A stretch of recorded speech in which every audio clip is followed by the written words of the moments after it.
جیسے میں نے پہلے بھی کہا نا کہ فاروق ستار صاحب کو بالکل ہم نے بلایا تھا, کچھ سوال ایسے تھے جن کی ہم وضاحت چاہ رہے تھے ان سے, وہ وضاحت ہمیں مل گئی تھی.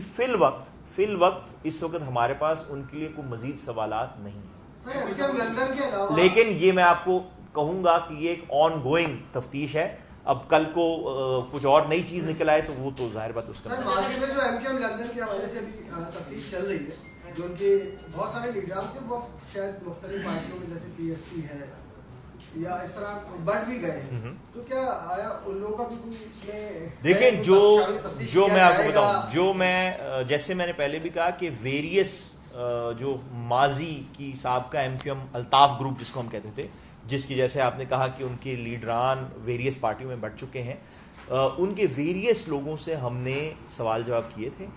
یہ جو ہم نے یہاں ہائی لائٹ کی ہے نا چیزیں, وہ ہم اسپیسیفک بات کر رہے ہیں. ہم ایم کیو ایم لنڈن کی یہاں کی ٹیررسٹ ایکٹیویٹیز یا ان کی جو کرائمز میں انوالومنٹ ہے اس کی ہم بات نہیں کر رہے. ہم بات کر رہے ہیں بالخصوصی طور پر جو ان کا را کے ساتھ, انڈین انٹیلیجنس کے ساتھ ان کا جو نیکسس ہے, اور اس نیکسس میں جو بندے جن کا ہم نے نام لیا, انیس ایڈوکیٹ ہو گیا یا واسع جلیل ہو گیا, یا جیسے میں نے محمود صدیقی کا ذکر کیا, یہ ہم ان بندوں پر فوکس کر رہے ہیں کہ جن کا یہ نیکسس تھا. جیسے آپ نے ایک سوال اس کا پوچھا کہ آیا کہ ان کی کوئی دہشت گردی کی وارداتیں پہلے تو ایسی نہیں ہیں.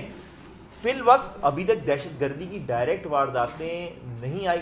کچھ 2-3 جو پہلے ہم نے بندے پکڑے ان کی آئی ہیں حیدرآباد کے حوالے سے, لیکن جو ابھی کل رات پکڑے گئے ان کی ڈائریکٹ نہیں آئی. لیکن ان کو جو ابھی تک ہمیں سمجھ میں آ رہی ہے بات, وہ یہ ہے کہ ان کو جو ٹاسکنگ تھی نا, وہ ایک انٹیلیجنس گیدرنگ کی ٹاسکنگ تھی کہ پاکستان میں ویریس اسٹریٹجک اور اس قسم کی چیزوں کے حوالے سے خبر دینا, اور ایک باقاعدہ جس کو کہتے ہیں نا انٹیلیجنس نیٹ ورک, اور خاص طور پر cross border smuggling, cross border اسلحہ لانا, اس طرح کی چیزوں کا ایک نیٹ ورک برقرار رکھنا میرپور خاص اور عمر کوٹ کے علاقوں میں. تو پہلے بھی یہ چیز دیکھی گئی ہے کہ جو LNG پسند تحریک تھی ان کا ایم کیو ایم کے ساتھ گٹھ جوڑ رہا ہے, تو ان کا بھی کوئی اسی طرح کا معاملہ جیسے آپ بتا رہے ہیں انٹیلیجنس. دیکھیں ابھی تک تو جیسے میں نے کہا کہ یہ جو کل رات بندے گرفتار ہوئے ہیں ان کا تو بالکل ہی ابتدائی تفتیش ہے.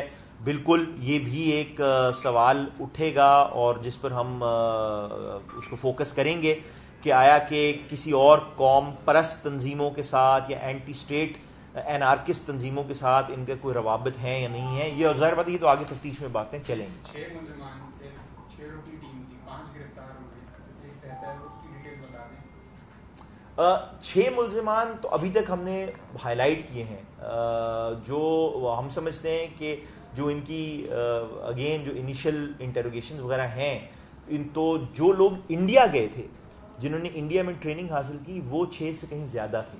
وہ ہمارے فگر کے مطابق کوئی کم از کم ایک کھیپ میں 13-15 تھے. وہ ابھی تک اس کو تھوڑا سا ماڈیفائی اور وہ کر رہے ہیں, ٹریس کر رہے ہیں کہ آیا کہ اور کون سے لڑکے. جیسے میں نے کہا کہ پہلے جو ہم نے فرسٹ راؤنڈ گرفتاریوں کی اس میں ان ملزمان کے نام سامنے آئے, پھر ہم نے ان کو کل رات گرفتار کیا ہے.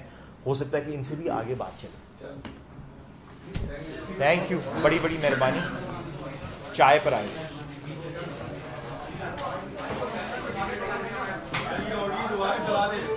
یہ آڈیو میں آپ کو گروپ میں بھیج دیتا ہوں کیونکہ میرے خیال ہے اس پر کوئی ایشو آ رہا ہے. میں گروپ میں بھیج دیتا ہوں, گروپ سے آپ اس پر چلا لینا, ٹھیک ہے. یہی بیک گراؤنڈ اس پر آ جائے گا.